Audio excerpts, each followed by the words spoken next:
வணக்கம் நேயர்களே. நாம இன்னைக்கு பார்க்க போறது ஒரு பழமொழிக்கான விளக்கம் தான். அதுக்கு முன்னாடி அந்த பழமொழி நாம மறுபடியும் ஒரு முறை பார்த்துருவோம்.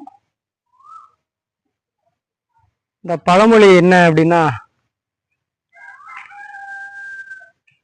ஏட்டு சுரக்காய் கறிக்கு உதவாது.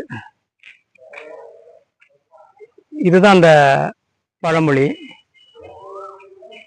ஏட்டு சுரக்காய் கறிக்கு உதவாது.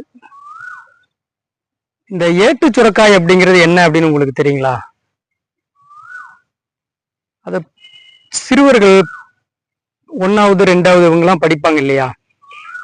அதுல குழந்தைகளுக்கு முதல் முறையா நம்ம முறையான சில அறிவியல் சார்ந்த பறவைகள், விலங்குகள், உணவு முறைகள் இதை பற்றி நம்ம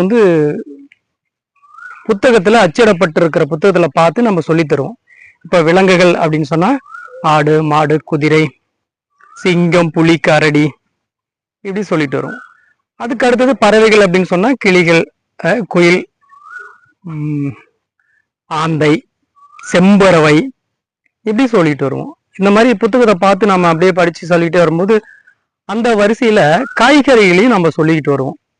நம்ம குழந்தைகள் பாடம் படிக்கிறது, பள்ளிக்கூடம் சேர்க்கறதுக்கு முன்னாடி நாம சொல்லியிருப்போம்.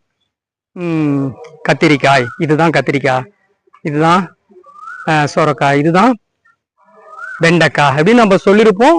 ஒரு சில காய்களை நம்மளுடைய குழந்தைகள் பேர் தெரியாமையே பார்த்துருப்பாங்க. நாம கடைக்கு கூட்டி போறோம், கடை தெருவுக்கு கூட்டி போறோம், அங்க காய்கறிகள்லாம் ரொம்ப கொட்டி கிடக்கும். அதுல இருந்து அவங்க காய்கறிகளை பார்ப்பாங்க. முறையா பள்ளியில சேர்த்த பிறகுதான் ஒவ்வொரு காய்கறிகளுடைய பெயர்களையும் நினைவு வச்சுக்கிற அளவுக்கு சொல்லி தருவாங்க. அந்த காய்கறிகளுடைய பெயர் பட்டியல் வரும் பொழுது அதுல இந்த சுரக்காய் அப்படின்றதும் ஒண்ணு வரும். அந்த சுரக்காய் வரும் பொழுது புத்தகத்துல சுரக்காய் அப்படின்னு நம்ம பிள்ளைங்களுக்கு சொல்லி தருவோம்.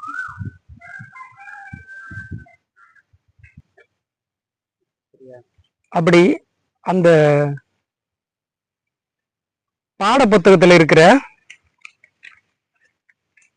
சுரக்காய், ஏட்டுல இருக்கும் சுரக்காய் அப்படின்னு சொல்லி, அந்த ஏட்டுல சுரக்காயின்னு இருக்கிறது நாம எந்த வகையிலாவது வீட்டுல சமைக்க முடியுமா? வாய்ப்பே இல்லைங்க. அதுதான் ஏட்டு சுரக்காய் கறிக்கு உதவாது அப்படின்னு சொல்றது. சரி, இது பழமொழி. இந்த பழமொழிக்கு உண்மையான விளக்கம் எது கூட நம்ம விளக்கம் சொல்லலாம் அப்படின்னா, ஒருத்தனுக்கு நம்ம வேலை சொல்றோம், இல்லை 4 நண்பர்கள் சேர்ந்து உட்காந்து பேசிட்டு இருக்காங்க. அதுல இப்போல்லாம் இளைஞர்கள் ஒவ்வொரு ஊருக்கு இளைஞருக்கு மன்றம் அப்படின்னு ஒண்ணு இருக்கும், அறக்கட்டளை இருக்கும், நிறைய மகிழ் மன்றம் அப்படின்லாம் இருக்கும். அப்படி இருக்கிற அந்த மன்றத்துல பசங்க எல்லாருமே இருப்பாங்க. அப்படி இருக்கிற நண்பர்கள்ட்ட ஒவ்வொருத்தருக்கும் ஒவ்வொரு வேலை பிரிச்சு கொடுப்பாங்க. அதுல நம்ம ஒருத்தர்கிட்ட ஒரு வேலை சொல்லுவோம், இந்த வேலை இப்படி செய்யணும், எப்படா செய்யறது அப்படின்னு யோசிச்சுக்கிட்டே இருப்பாங்க. அப்ப அதுல ஒருத்தர் குறுக்குல என்ன தெரியுமா சொல்லுவான்? அதெல்லாம் பண்ணிடலாம், இதெல்லாம் செஞ்சிடலாம் அப்படின்னு சொல்லிடுவான். அது எப்படா பண்றது, ரொம்ப சிரமம்டா, ஒரு 2 பேர் வேணும் அப்படின்னா, இல்ல நான் ஒருத்தனே பாத்துக்கிறேன் அப்படிமா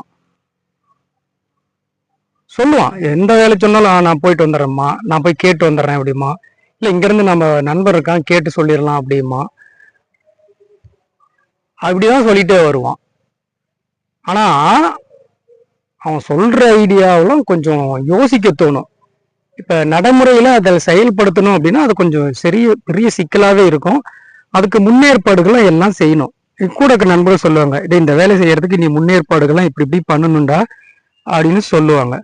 ஆனா அவன் என்னம்மா, அதெல்லாம் எனக்கு வேண்டாம், அதெல்லாம் தேவையில்லை, நான் பாத்துக்கிறேன், நான் செஞ்சுக்கிறேன் அப்படின்னு சொல்லுவான். அது எப்படி போன்றது அப்படின்னா, அவன் சொல்றது மட்டும்தான். ஆனா அவன் சொல்றபடிலாம் எதையுமே நடைமுறை சாத்தியம் இல்லாத ஒரு விஷயத்தை தான் அவன் சொல்லுவான். அப்படி அவன் ஒருத்தர் சொல்றான் அப்படின்னா, அப்படி அவனை சொல்றவனுக்கு தான் இந்த பழமொழியே. நீ சொல்றது எப்படி தெரியுமா இருக்கு, ஏட்டு சுரக்காய் கறிக்கு உதவாது அப்படின்னு. ஏட்டு அதாவது ஒரு புத்தகத்துல இருக்கிற சுரக்காய்னு ஒரு படம் போட்டிருக்கோம். அதை நாம குழம்பு சமைக்க முடியுமா? முடியாது இல்லைங்களா? அதுதான் அதுதான் ஏட்டு சுரக்காய் கறிக்கு உதவாது அப்படின்னு சொல்றது. இதுதான் இந்த பழமொழி. இந்த பழமொழிக்கான விளக்கம் யாருக்கெல்லாம் தெரிஞ்சதோ, எனக்கு இது ஏற்கனவே தெரியும் அப்படின்னு கமெண்ட் பண்ணுங்க. இல்ல இந்த பழமொழிக்கு எனக்கு இப்பதான் இந்த பதிவின் மூலம் தான் எனக்கு விளக்கம் தெரிஞ்சிருக்கு அப்படின்னு சொல்லி நினைச்சீங்க அப்படின்னா, எனக்கு இந்த பழமொழி மூலமா எனக்கு விளக்கம் தெரிஞ்சிருக்கு அப்படிங்கிறத கமெண்ட் பண்ணுங்க. நம்மளோட சேனலை தொடர்ந்து பார்த்துட்டு வரீங்க, அது ரொம்ப மகிழ்ச்சியா இருக்கு. போர்க்களம் யூடியூப் சேனல் ரொம்ப மகிழ்ச்சி அடையுது. மேலும் இது வரைக்குமே நம்ம சேனலை சப்ஸ்கிரைப் பண்ணாமையே நம்மளுடைய வீடியோலாம் பார்க்குறீங்க அப்படின்னா மறக்காம சப்ஸ்கிரைப் பண்ணிடுங்க. அது எங்களுக்கு இன்னும் ரொம்ப மகிழ்ச்சியா இருக்கும். அடுத்த ஒரு பதிவில் சந்திப்போம். நன்றி, வணக்கம்.